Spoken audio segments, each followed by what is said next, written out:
Non à la guerre en Ukraine. Non à la guerre en Ukraine. Ils sont très inquiets, les Ukrainiens de la Côte d'Azur.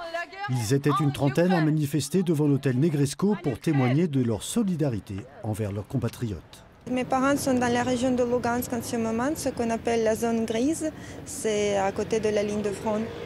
Ils sont du côté ukrainien de la ligne de front, mais c'est quand même très proche. Et vous êtes inquiète aujourd'hui? Oui, très.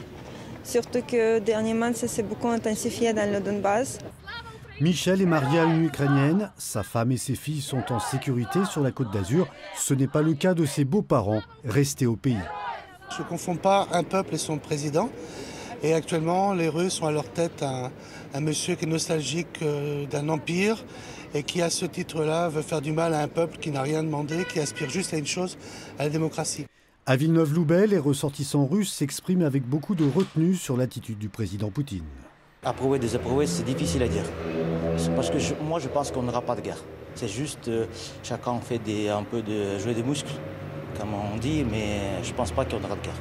La situation, elle est bien tendue. Elle est bien tendue. Donc, je pense que le Poutine et Biden, il va trouver les solutions.